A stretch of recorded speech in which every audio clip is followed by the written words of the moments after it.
नमस्कार मित्रों, मैं Mukesh Kumar ABS rising institute और वैल्यूबल एबीएस बाड़मेर राजस्थान से। मित्रों, मनुष्य की उत्पत्ति से लेकर के और आज तक विज्ञान ने बहुत प्रगति की है। इस बात का इनकार कोई भी नहीं कर सकता। लेकिन ये भी बात सत्य है कि विज्ञान जो है वो पूर्णतः शोध पर आधारित होता है। इसे पक्षियों, पशुओं, लोगों और अन्य प्रकार के जीव जंतुओं पर, अन्य प्रकार के प्राणियों पर आजमाया जाता है और तत्पश्चात उसमें से जो पॉजिटिव रिजल्ट निकलता है उसको काम में लिया जाता है। मित्रों, सिलेबस की किताबों में पढ़ाया जाता है कि व्यक्ति की जब उत्पत्ति हुई उसके बाद उसने धीरे धीरे या उसकी पीढ़ियों ने धीरे धीरे आग का आविष्कार किया। आग का आविष्कार के बाद में वो भोजन पकाकर खाने लगा। वृक्ष के पत्तों को वो कपड़ों की तरह इस्तेमाल करने लगा। ठंड से, गर्मी से बचने के लिए वो उन्हें पहनने और काम में लेने लगा। तो शायद संभवतः विज्ञान की पहली जो शोध रही होगी वो यही रही होगी। मित्रों, यदि इसी सिलेबस की बात को सही माना जाए तो हमने तब से लेकर के और आज दिन तक बहुत ही ज़्यादा प्रगति की है। हालांकि इसमें सैकड़ों वर्ष भी लग गए हैं, लेकिन हमने बहुत अधिक प्रगति की है और जिसे आज हमने आधुनिकता का नाम दिया है। मित्रों, हम मनुष्यों ने एक समय ऐसा भी लाया जब हमने सुंदरतम और आकर्षक दिखने वाले वस्त्रों को पहनना भी शुरू किया। वातावरण के अनुसार हमने अलग अलग प्रकार के वस्त्रों का अलग अलग तरीके से निर्माण किया। इसी प्रकार अच्छे से अच्छे भवन, मजबूत से मजबूत इमारतें और सुस्वादु व्यंजन विभिन्न प्रकार से सेहत के लिए जो अच्छे हों उनका आविष्कार कर उनका उपभोग करना शुरू किया। इसके अलावा शरीर को स्वस्थ रखने के लिए विभिन्न प्रकार की घरेलू सामग्रियां जैसे सोने के लिए बिस्तर, पलंग, खाट, खाने के लिए बर्तन और गेहूं इत्यादि पीसने के लिए घटी का निर्माण भी हमारे घरों में होने लगा और ऐसी ही छोटी बड़ी मशीनरी बना करके हम उसे काम में लेने लगे। यही विकास का एक स्वरूप हम लोगों ने विकसित किया और इसे एक लंबे समय तक हमने सुचारू रूप से जीवनचर्या का हिस्सा माना। फिर धीरे धीरे इन्हीं कालखंडों में बहुत सारी संस्कृतियों का हमारी संस्कृति पर आक्रमण कहें या घालमेल कहें, ये शुरू हुआ। जब बाकी संस्कृतियाँ हावी होने लगी तब हमारी और अन्यों की संस्कृति का मिला जुला स्वरूप पूरे विश्व में फैलने लगा। कुछ हमारी जो अच्छी चीज़ें थी वो हमने दूसरों को सिखाई, कुछ अच्छी और बुरी चीज़ें हमने भी अपनी संस्कृति में मिलान की। मित्रों, अब यहीं से शुरुआत हुई अति की। और आपको पता है, शास्त्रों में लिखा है अति सर्वत्र वर्जित। तो उस समय एक दूसरे से अच्छा और बड़ी डिग्री प्राप्त करना, एक दूसरे से अच्छा खाना, दूसरे से अच्छा पहनना, महंगे मकान में रहना, उधार लेकर भी अपना स्टेटस सोसाइटी के अंदर या अपने आसपास के मोहल्लों में बनाए रखना, इन सब की शुरुआत हुई। और ये सभी बातें हर घर परिवार के दैनिक मूल्यों में घुल मिल सी गई। आज यदि हम अपने जीवन का या अपनी दिनचर्या का थोड़ा सा भी विश्लेषण करें तो हमें ध्यान में आएगा कि हमारी जो दिनचर्या की शुरुआत होती है, दिन की जो शुरुआत होती है, वही प्लास्टिक को दांतों पर घिसने से होती है।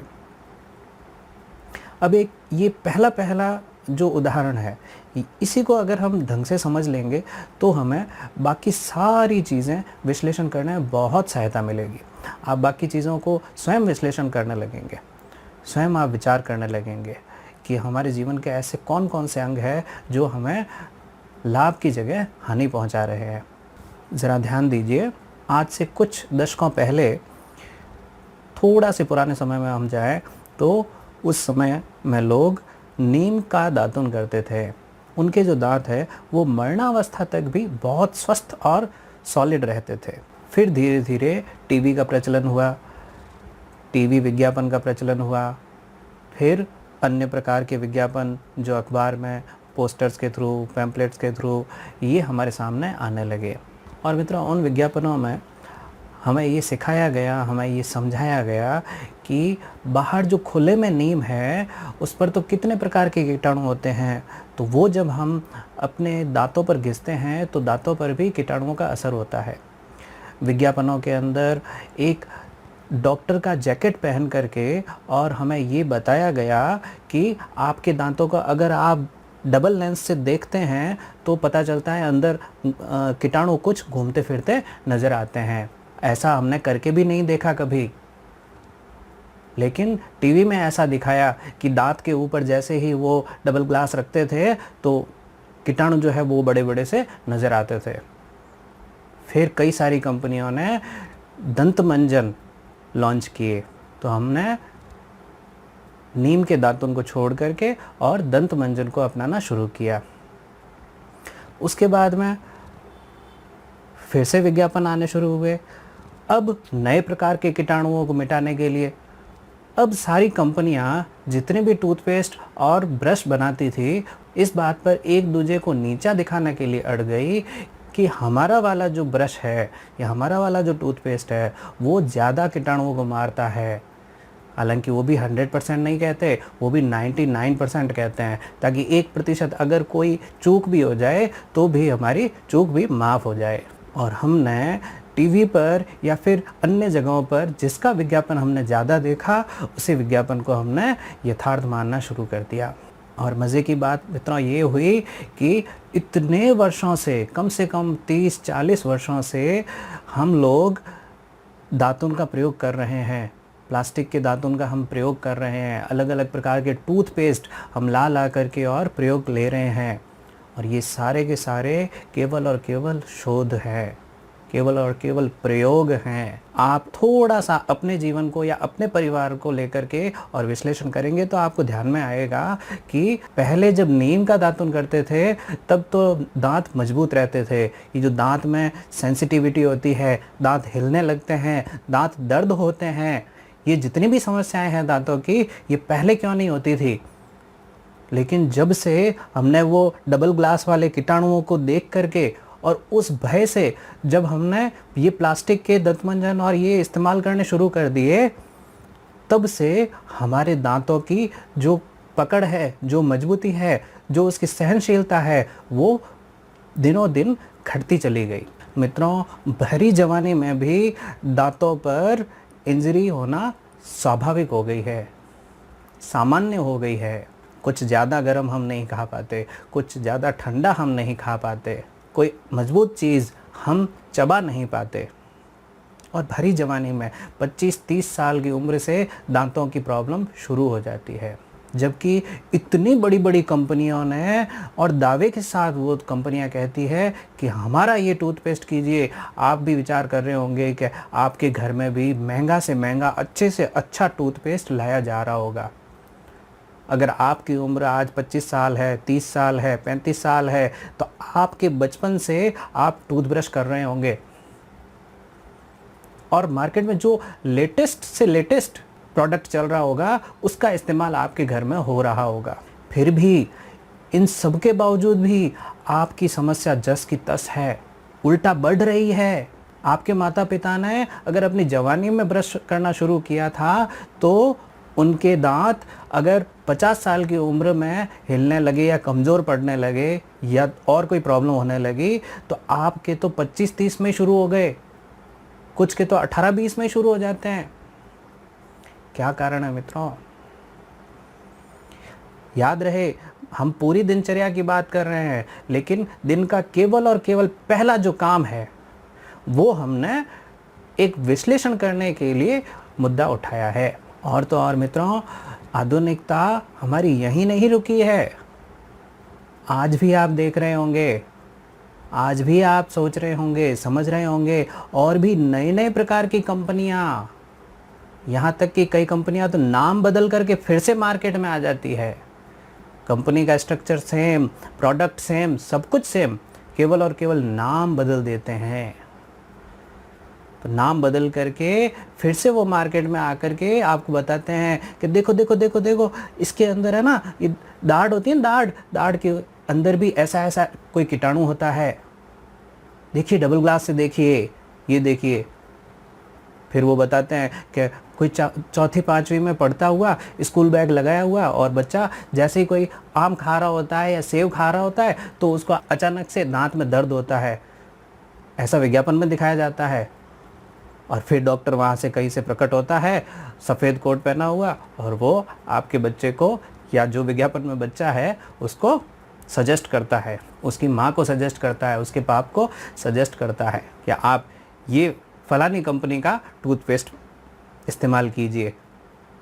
और टूथपेस्ट इस्तेमाल करते ही विज्ञापन के अगले ही पल में उसका बच्चा एकदम अखरोट तोड़ने लग जाता है। आपके घर में कभी ऐसा हुआ क्या?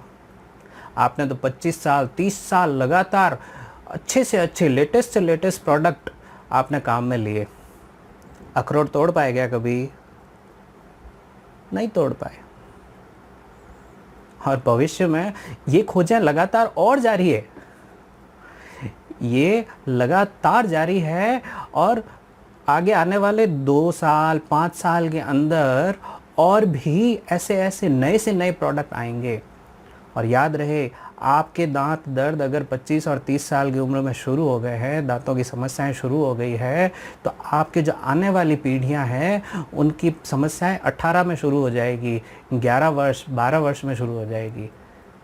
इसी प्रकार ये धीरे धीरे धीरे धीरे चलता रहेगा। मित्रों, हमारी जीवनचर्या के लिए नए नए तरीके नहीं कह सकते, उसको प्रयोग कह सकते हैं, नए नए प्रयोग हमारी बॉडी पर किए जा रहे हैं। बिल्कुल सही बात कह रहा हूँ, हमारी बॉडी पर, इंसान की बॉडी पर नए नए प्रयोग किए जा रहे हैं। फिर उसका जैसे ही कोई साइड इफ़ेक्ट दिखता है तो विज्ञान या विज्ञान के जो ठेकेदार हैं, विज्ञान गलत नहीं है, लेकिन विज्ञान को किस प्रकार से उपयोग में लेना है, किस प्रकार से वो जन स्वास्थ्य का वर्धक बन सकता है, ये सोचने वाले लोग कम है, और ये सोचने वाले लोग ज़्यादा है कि विज्ञान से प्रॉफिट कितना कमाया जा सकता है। समस्या यहाँ है।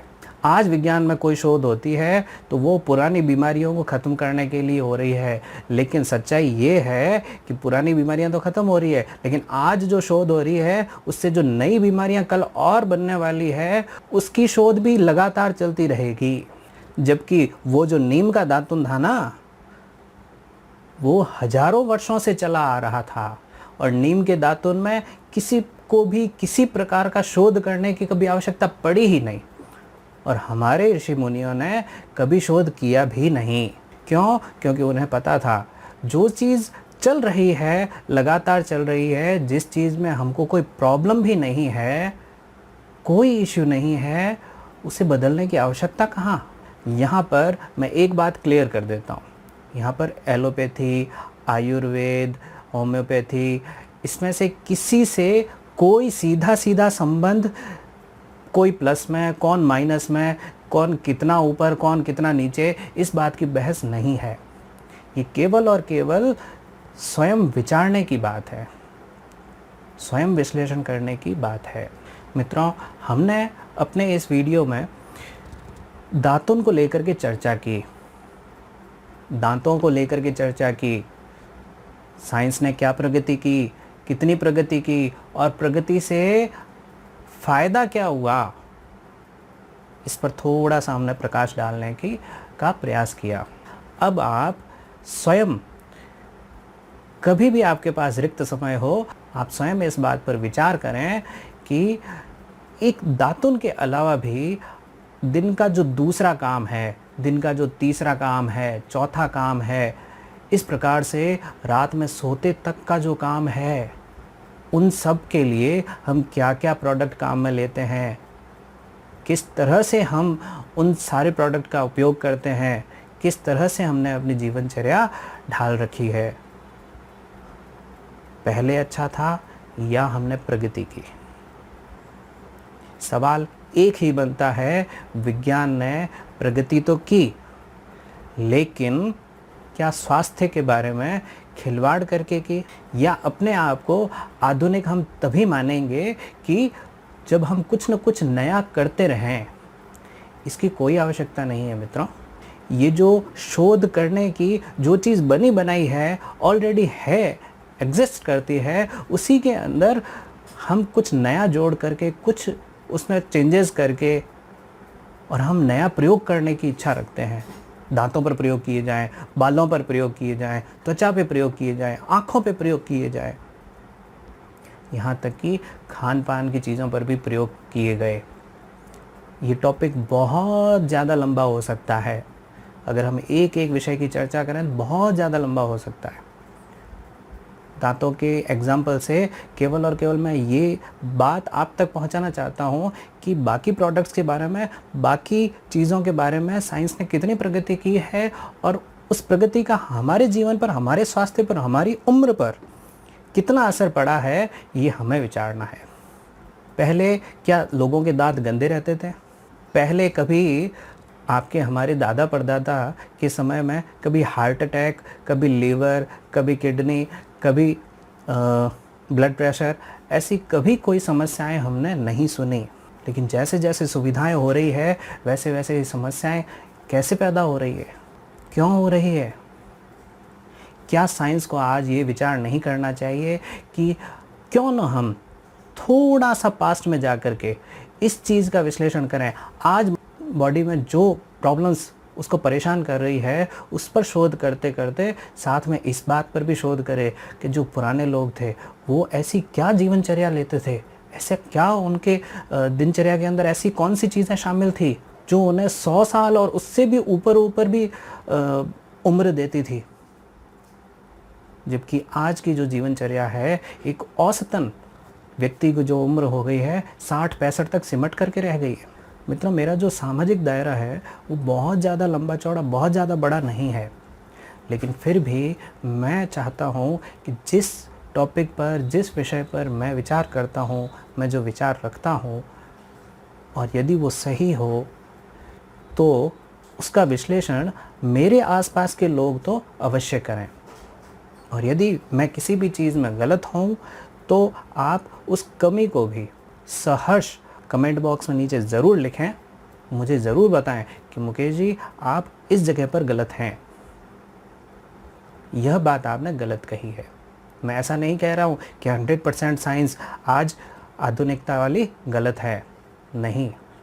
मैं केवल ये कह रहा हूँ कि दौड़ भाग की ज़िंदगी के अंदर हमें एक पल के लिए रुक करके और थोड़ा सा समझने का, विचार करने का काम करना चाहिए।